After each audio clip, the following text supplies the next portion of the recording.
Haematology of pregnancy. There are several hematological changes that occur during normal pregnancy and in the peripartum period. NB. It is important to be aware that all primary hematological diseases may present during pregnancy, and therefore think carefully before making the diagnosis normal for pregnancy. Full blood count. Maternal erythropoiesis increases from the first trimester.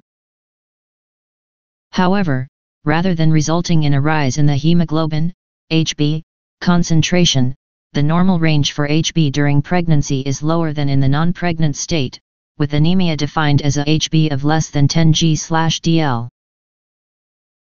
This is because even though the red cell mass increases by 25%, the plasma volume expands by approximately 40%. There is therefore a dilutional effect. A mild neutrophilia is also common in pregnancy. NB. A mean corpuscular volume of up to 103 fl is considered to be within normal limits in pregnancy. Anything greater than this should be investigated. Anemia. Anemia does occur with increased incidence in pregnancy. The increase in erythropoietic activity, the fetal demand for iron, and antepartum and postpartum hemorrhage all lead to an increased incidence of iron deficiency around pregnancy. The increased metabolic activity is also a drain on the limited folate stores. Folate deficiency can cause a megaloblastic anemia in pregnancy.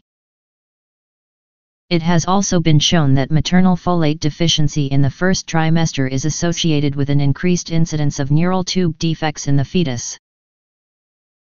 Folic acid prophylaxis is therefore recommended, starting prior to conception. Serum B12 falls in pregnancy, but rarely sufficient to cause problems. Thrombocytopenia. Thrombocytopenia occurs in approximately 5% of all pregnancies. The majority of these cases comprise benign gestational thrombocytopenia, which is mild, platelet count less than 80x109/L, isolated. All other parameters of the FBC are normal, and not associated with any physical symptoms or signs, and which resolves spontaneously postpartum.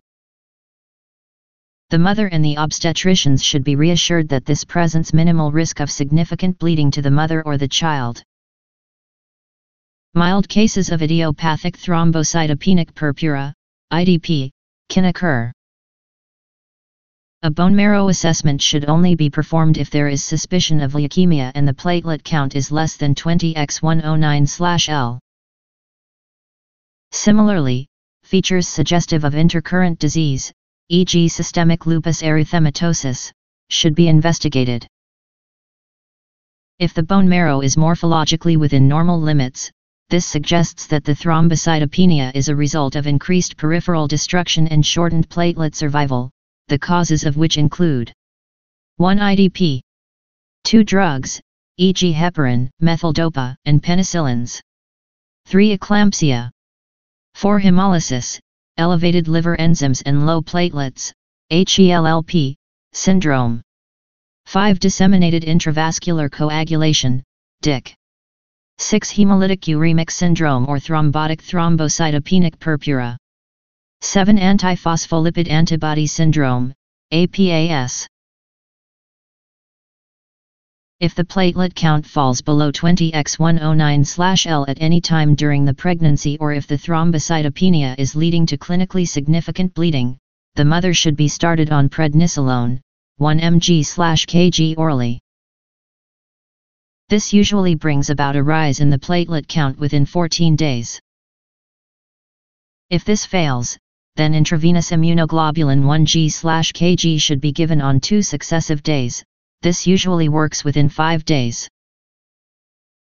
Vaginal delivery is acceptable with a platelet count greater than 50x109/L.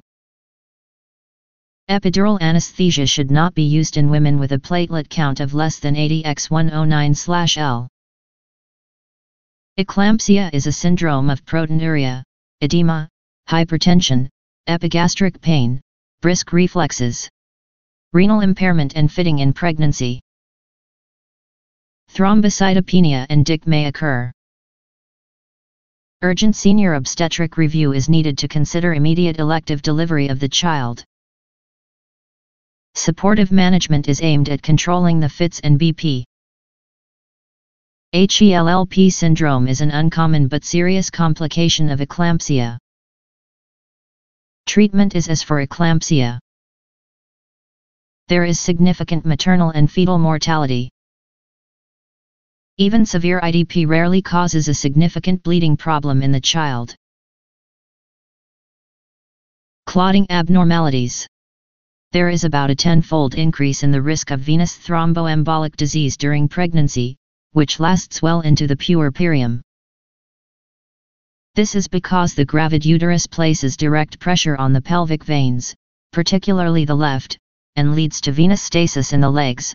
Protein C levels fall in pregnancy, resulting in a relative prothrombotic state, and APAS can develop during pregnancy. Thromboembolism remains the chief cause of maternal mortality.